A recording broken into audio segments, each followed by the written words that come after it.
Ladies and gentlemen, welcome back to another Comm. We're in Comm number 15 at this point, and today we got 3 topics to discuss with you. I have 3 topics to discuss with you guys. I want to talk about the PlayStation 5 pre-orders gone wrong, the second wave of PS5 pre-orders gone really wrong, and finally the next gen consoles and what they bring. So let's get into it. I'm gonna start it off with the PS5 pre-orders going wrong. So if you haven't been on the news lately, on the gaming news, well, most of you know who did pre-order PS5 that some of you guys may not even get it on time. So that being said, it means that some people will get their PS5 a week after launch, or maybe even 2 weeks after launch, because they can't keep up with the demand. So this is something that doesn't surprise me, but it will probably come to shock a lot of people, especially if they did pre-order. They kind of just expect it to be there on launch. But I think, unfortunately, because of all the events that have happened this year, I'm pretty sure this is the reason that they don't have the stock sufficient. I mean, and this has happened in the previous years, so it's not only just the fact that this year has been a total mess, but when the PS4s first launched, they had a limited stock also,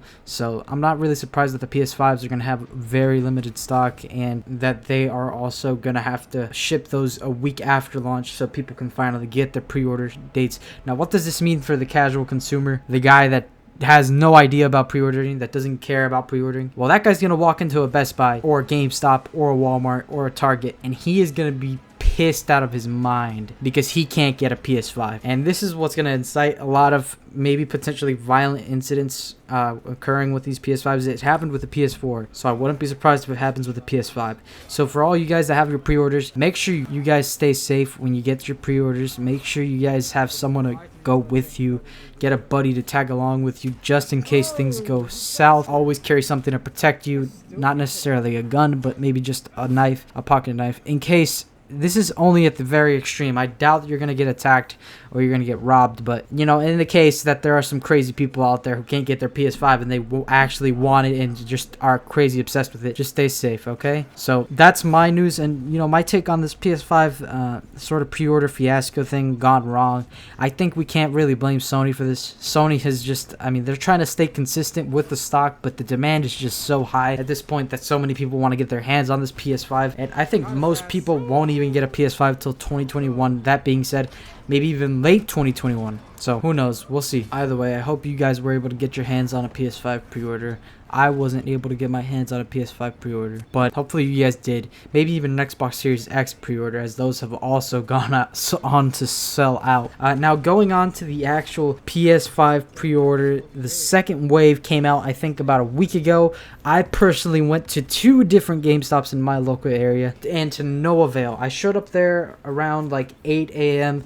and people were already camping outside, and the stock for GameStop was so low. I mean, it was only like 8 PlayStations for every GameStop. I mean, the 2 that I went to, one had 8 PlayStation 5s available for pre-order, and the other had 7 PlayStation 5s available for pre-order, and people were already lining up. So I've heard of incidents happening where people have gotten into fights over the lines and the pre-orders, and it's obviously going to be the consumers, the average consumer that doesn't know better, that doesn't really care, that just wants to get it for the holiday season. I'm assuming those are the people that got pissed at the others for, you know, lining up, I guess. But you can't really get mad at the people that have lined up since 4:30, 3 a.m.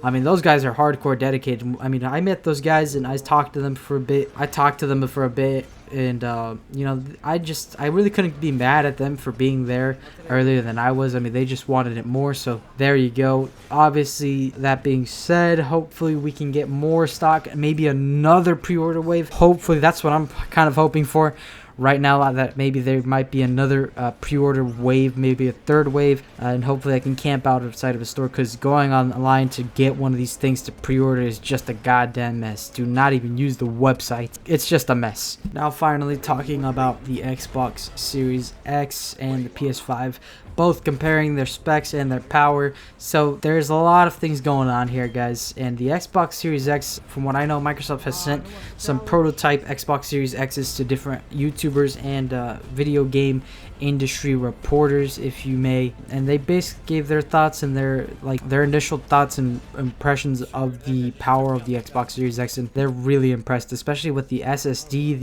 which gives them fast loading times, the ability to sustain at least 60 FPS in games, games that maybe the Xbox One X wasn't able to do. Also, the PS5 specs and the SSD architecture within the PlayStation 5, which allows it to redirect, or allows game developers to redirect SSD and use it as RAM, which will be beneficial to developers that need more RAM for their games. So that might make games a little bigger, maybe a little more detailed. That's definitely a plus. So we'll just have to wait and see for how those things are going to work. And honestly, I can't wait till we actually get games that are built for the next gen. So maybe games that are built from the ground up for the Xbox Series X or the PS5. We'll finally get to see the true power, and that probably won't come around till like a year or two from now. So hopefully we can finally see those upgrades being taken for full advantage in this next year. And that's pretty much it. That's all I wanted to talk to you guys about. I know it was only next gen, talking about next gen consoles, but I felt like I had to talk to you guys about it since it's just been up in the news lately. Hopefully you guys enjoyed this ChillComm number 15. Thank you to everyone for the 100-mile subscriber mark. To all those in the Foodie Clan, I'll see you guys later.